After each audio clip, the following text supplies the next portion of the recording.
Good morning YouTube, welcome to മോഡസി type. നമ്മൾ review ചെയ്യാൻ പോകുന്നത് 200NS ആണ്. അല്ലെങ്കിൽ നമ്മുടെ കൂടെ ഉള്ളതെന്ന് 200NS ആണ്. ഈ ഒരു മോഡലെന്ന് വെച്ചാൽ 2012 മോഡലാണ്. ഇതൊരു ബജാജ് ആദ്യമായിട്ട് ഡ്യൂക്കിൻ്റെ എൻജിൻ അവരുടെ ഒരു ലെവൽ ഓഫ് ട്യൂണിങ്ങിൽ ഇറക്കിയൊരു ബൈക്കാണിത്. പിന്നെ ഇതിനെക്കുറിച്ച് പറയുകയാണെങ്കിൽ പ്ലാസ്റ്റിക് ടാങ്കാണ് ഡ്യൂക്ക് പോലെ തന്നെ. പക്ഷേ ഡ്യൂക്കിൽ നിന്ന് മാറ്റം പറ്റുന്ന വെച്ചാൽ സീറ്റ്സാണ്. സീറ്റൊക്കെ അപ്പാര കംഫർട്ടാണ്. നല്ല നീളവും വീതിയുള്ള സീറ്റാണ്. ഡ്യൂക്കിൻ്റെ സീറ്റിൻ്റെ കാര്യം ഞാൻ പറയണ്ടല്ലോ. പിന്നെ ഇൻവേർട്ടർ ഫോക്സ് ഒന്നുമില്ല, നോർമൽ ഫോക്സ് ആണ്. അതിൻ്റെ ആവശ്യമുള്ളൂ. പക്ഷേ സംഭവം എന്തൊക്കെ പറഞ്ഞാൽ വണ്ടി നല്ല രസമായിട്ട് കാണാം. ഒരു ബംബിൾ ബി എന്ന് പറഞ്ഞൊരു കളറാണിത്.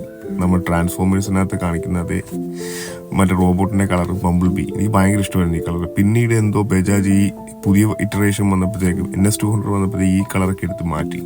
ഇതൊക്കെ ഒറിജിനൽ OG 200 NS200 കളറാണ്. കൊള്ളാമല്ലേ സംഭവം. ഇത് മീറ്റ് ഓഫ് ദി മാറ്റർ ഈ എഞ്ചിനാണ്. ഇത് 200cc 24.5 bhp ആണ് പവർ വരുന്നത്. ഒരു ഓവർ സ്ക്വയർ എഞ്ചിനാണ്.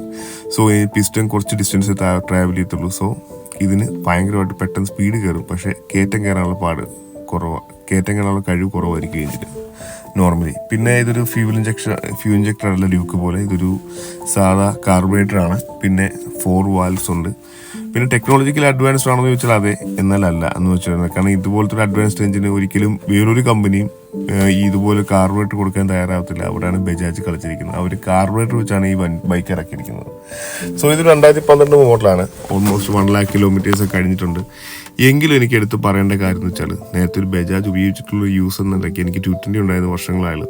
ഒരു 6-7-8 വർഷം എനിക്ക് 220 ഉണ്ടായിരുന്നു. പക്ഷേ 220 നിന്നൊന്നും കിട്ടാത്തൊരു കാര്യം എന്ന് വെച്ചാൽ റിലയബിലിറ്റി, അല്ലെങ്കിൽ ഒരു പുതിയ ബൈക്കിൻ്റെ ഫീലാണ്. നമുക്ക് 220 ഉള്ള എല്ലാവർക്കും അറിയാൻ പറ്റും. നമ്മൾ കുറച്ച് നലച്ചൊക്കെ ഉപയോഗിക്കുകയാണെങ്കിൽ നമുക്കൊരു 5-6 വർഷം കഴിയുമ്പോഴത്തേക്കും 220 ആ ഒരു സ്റ്റെബിലിറ്റി അല്ലെങ്കിൽ ഒരു പുതിയ ബൈക്കിൻ്റെ ഫീല് മാറും. അല്ലെങ്കിൽ ഒരു ഉറപ്പുണ്ട്. നമ്മുടെ ഹോണ്ട യൂണിക്കോൺ ഉപയോഗിക്കുന്നവർക്ക് അറിയാൻ പറ്റും. അത് മേടിക്കുമ്പോൾ തൊട്ട് അവസാന കാലം വരെ ആ ബൈക്കിന് അതേ ഉറപ്പായിരിക്കും. നമ്മൾ കയറിയിരിക്കുമ്പോഴത്തേക്ക് നമുക്കൊരു ആത്മവിശ്വാസം വരും, ബൈക്ക് ഇപ്പോഴും ബ്രാൻഡ് ന്യൂ പോലെയാണെന്ന്. അല്ലെങ്കിൽ ഓടിക്കുമ്പോൾ സ്റ്റിഫ്നെസ് കിട്ടും. 220 എന്ന് പറഞ്ഞാൽ അങ്ങനെയല്ല. 220 ഭയങ്കരമായിട്ട് അങ്ങോട്ടും ഇങ്ങോട്ടൊക്കെ ആടാനും എന്നാലും സസ്പെൻഷനൊക്കെ പെട്ടെന്ന് പോകും. പിന്നെ പല പാർട്സിനൊക്കെ ക്വാളിറ്റി കുറവായിട്ട് എനിക്ക് തോന്നിയിട്ടുണ്ട്.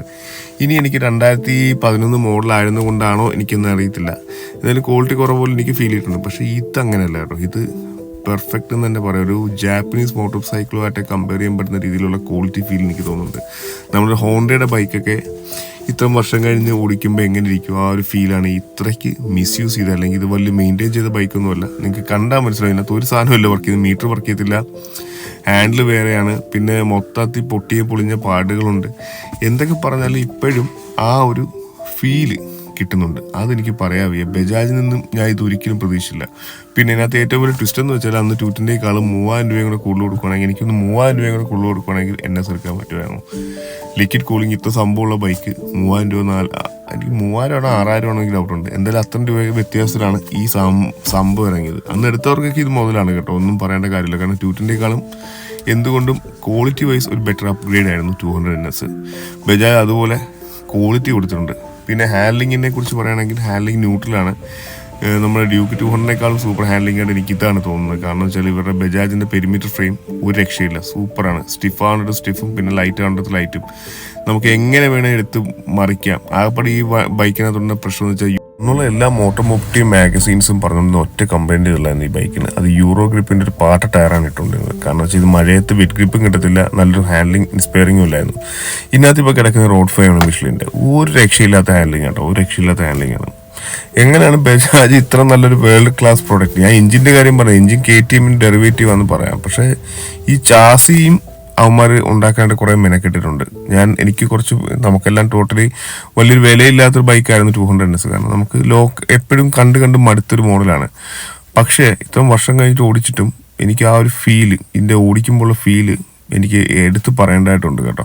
സംഭവം എന്ന് വെച്ചാൽ ഒരു വേൾഡ് ക്ലാസ് ഫീൽ, അല്ലെങ്കിൽ ഒരു യമഹയുടെയോ അല്ലെങ്കിൽ ഹോണ്ടയുടെയൊക്കെ ഒരു ബൈക്ക് ഓടിക്കുന്ന ഫീലാണ്. ഇതിന് ഹാൻഡ്ലിംഗ് വൈസ് ആയാലും എഞ്ചിൻ്റെ പെർഫോമൻസ് ആയാലും പിന്നെ മൊത്തത്തിലുള്ള ബൈക്കിൻ്റെ സ്റ്റിഫ്നെസ് അല്ലെങ്കിൽ റിലയബിലിറ്റിയൊക്കെ വെച്ച് നോക്കുമ്പോഴൊക്കെ തോന്നുന്നത് ഇത്രയ്ക്ക് അലച്ച ബൈക്കാണെന്ന് കൂടെ